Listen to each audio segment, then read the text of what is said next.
news, the chief executive of Hong Kong has just announced, in fact, in the last few minutes during that interview just now, she was on local TV here in Hong Kong. She announced a full withdrawal of the extradition bill. Now, she also said that 2 new commissioners of the IPCC have been named.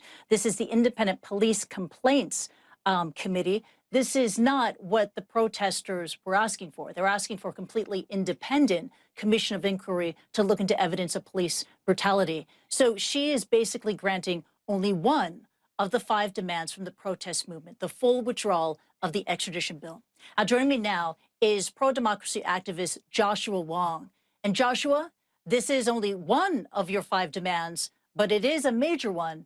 Do you see this as a major victory for your protest movement? It is not a victory at all. It's too late and too little now.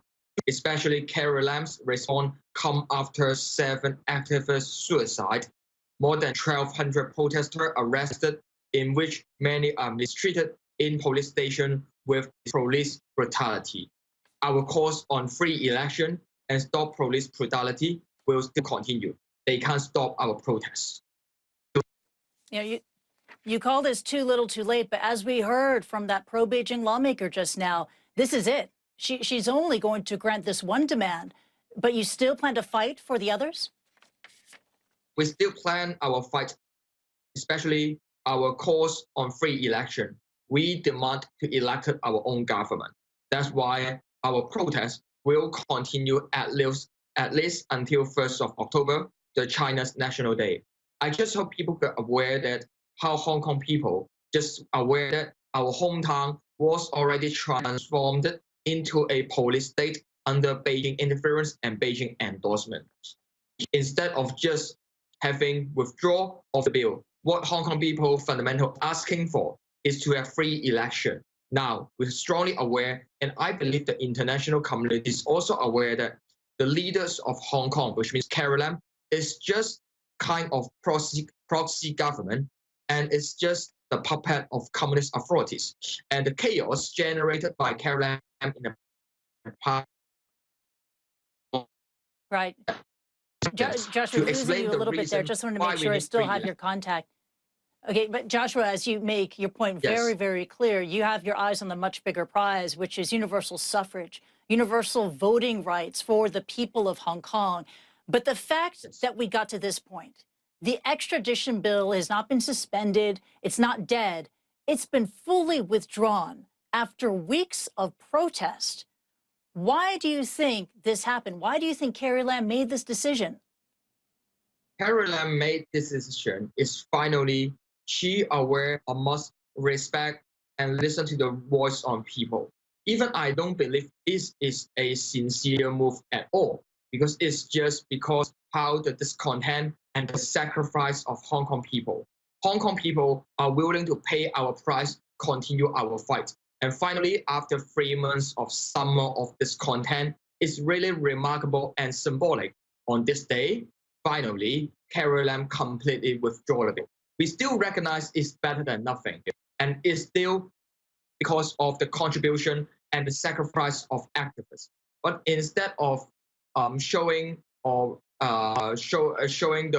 positive impression to Carrie Lam, I think now is the time for the world to focus that why the chaos will happen in the past 3 months. It's not because of Hong Kong people do not enjoy the way of living. It's all because the leader of Hong Kong never respected our voice and never been elected by us. So on 4th of September, such remarkable just imply that, okay, it's withdrawn, but our calls on universal suffrage will continue. So do you think that your activism, your protest, that people power works in Hong Kong, that people power got this bill withdrawn, and that people power will get you universal voting rights? That's what we believe. When with the power of people, it finally forcing Hong Kong government and Beijing withdraw the bill. And now is the time with our lesson learned in this summer of discontent.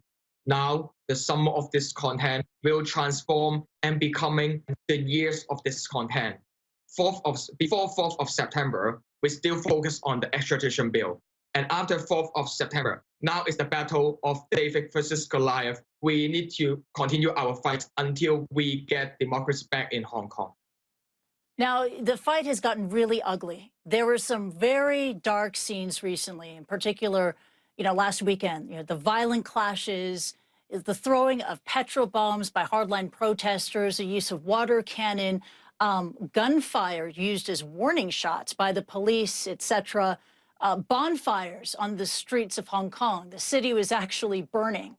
Do you think with this development, the full withdrawal of the extradition bill, does the temperature dial down somewhat? Will there be a relative peace in Hong Kong? What Hong Kong people asking for is upholding the 5 major demands and urge government withdraw the bill, stop police brutality, and give us back free election. So now the bill is withdrawn, but police brutality still exists, and now we don't have election. We have only selection. And that's the reason it will just trigger people with the lesson we learned in the past 2 months to continue our strike. Yeah, and I get that, Joshua. I'm asking you, whether or not the peace will return, because the Hong Kong government has said when peace returns, that is when a political process can begin. Do you welcome a political process, a dialogue with the Hong Kong government after the full withdrawal of the extradition bill? Okay, first is the peaceful or not. Second is about dialogue. Peace protests result in peaceful or not.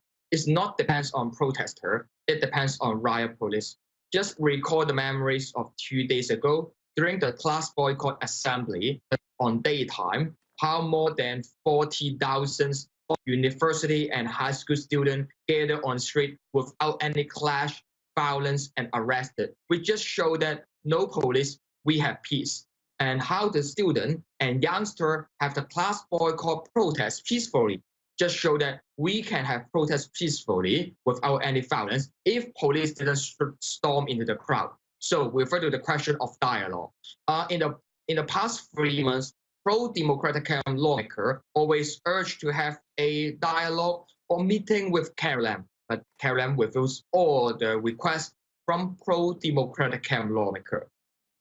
But finally, imply that when Carrie Lam is not the decision maker, she is just the puppet of communist authorities. The bill withdraw or not is not depends on Hong Kong government. It depends on Beijing. So I don't see any efficiency on having dialogue with her. Yeah, and that's something that you've told me before, is that for any process or progress to take place in this process, a dialogue has to take place between the protesters and Beijing. But Joshua, do you really think Beijing authorities want to sit down and talk to you and other high-profile figures of the protest movement? I don't see any intention for Beijing officials is willing to listen to the voice of protester or is willing to having dialogue with protester. And the most important thing is what Hong Kong people asking for is free election, is universal suffrage, is the right enjoyed by people in the free world since last century. And also, that's the promise of Beijing to Hong Kong people in the Sino-British Joint Declaration, the international treaty registered in the United Nations.